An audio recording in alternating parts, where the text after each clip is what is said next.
Good morning everyone. This is the continuation of the chapter 6 which is the prohibited acts and transaction.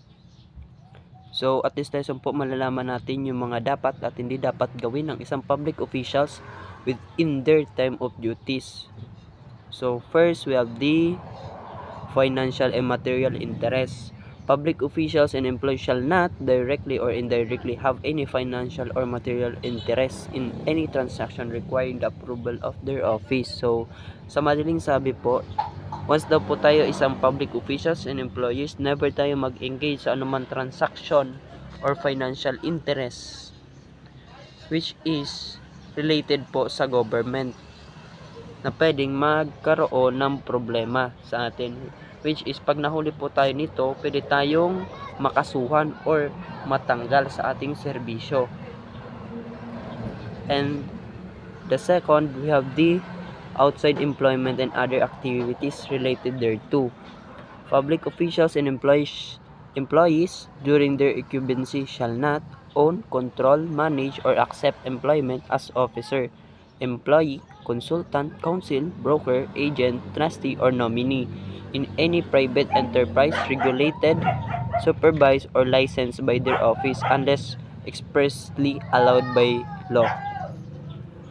Next, engage in the private practice of their profession unless authorized by the consultant or law, provided that such practice will not conflict or tend to conflict with their official functions, or recommended any person to any position in private enterprise which has a regular pending official transaction with their office.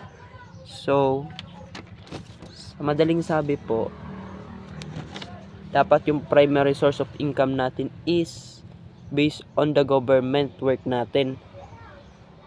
So, unless naman po kung magtatrabaho tayo sa labas, hindi po ito yung profession natin or taliwas ito sa profession natin, which is hindi naman sagabal sa ating tungkulin or labas na ito sa ating oras ng trabaho sa ating gobyerno. So, at least prohibited shall continue to apply for a period of 1 year and after resignation, retirement, or separation from the public.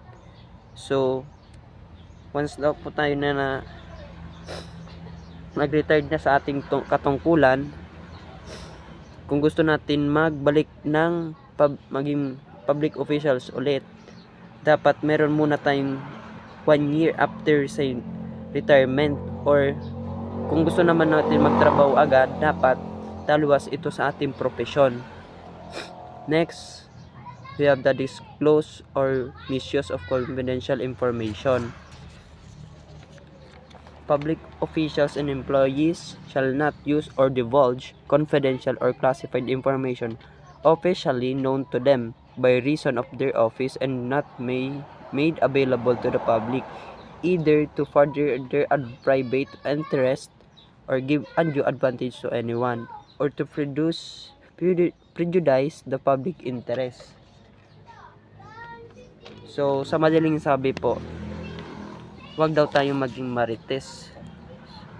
And that is the why bago tayo mag-rely ng information sa iba, we should verify first sa ating immediate head or sa supervisor if that information is allowed to disclose to the public. And if it happen po na na-disclose natin yung information na yun, is liable na tayo for such as violation na pwede na tayong matanggal or kasuhan ng ating pinapasukan. Next, we have the solicitation or acceptance of gifts. Public officials and employees shall not solicit or accept directly or indirectly any gift, gratuity, favor, or entertainment, loan, or anything of monetary value from any person in the course of their official duties in connection with any operation being regulated by or any transaction which may be affected by the function of their office. So, sabi daw po dito, that means all public officials and employees must not accept any gift to their client, especially monetary. So, for example, yung sa LTO pag kukuha tayo ng magre-renew tayo ng license. Minsan minsan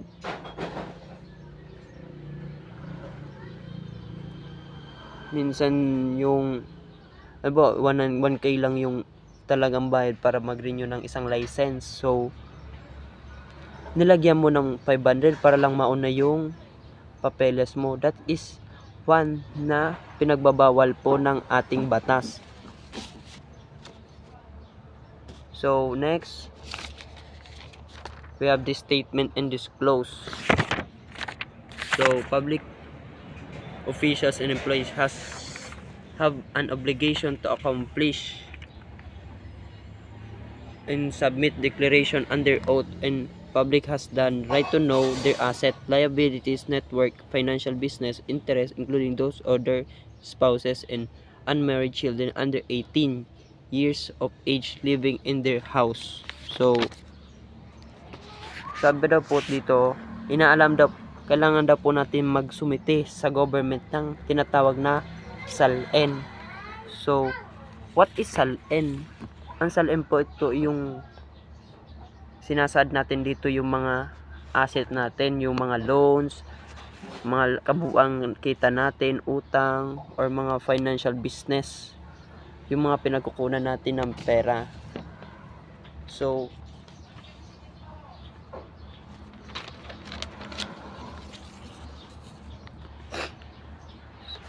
crime ba to? So, bakit natin kailangan ba sumiti ng SALN sa government? So,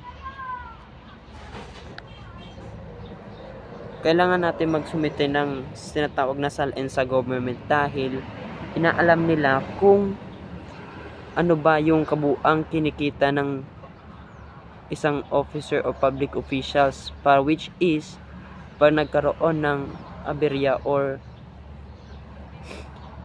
ng issue, ito yung binabasihan nila na pwedeng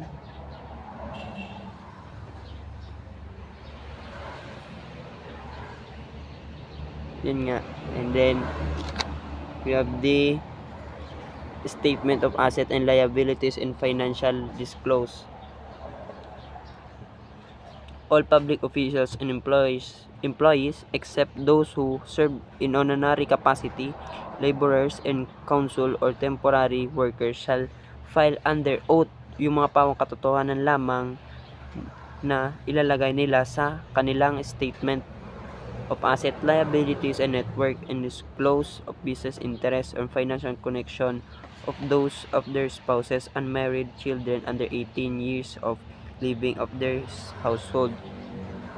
At dapat sinasad natin yung mga impormasyon natin, yung mga katotohanan, yung real property, personal property and acquisition, all asset, mga loan, cash, or mga bank stock natin, and liabilities, and all business interests and final connections.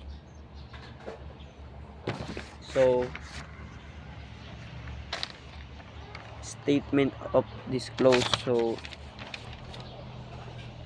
kailan natin ba dapat magsumite ng SALN? So, within 30 days after assumption of office, on or before April 30 or every year thereafter, and within 30 days after separation from the service.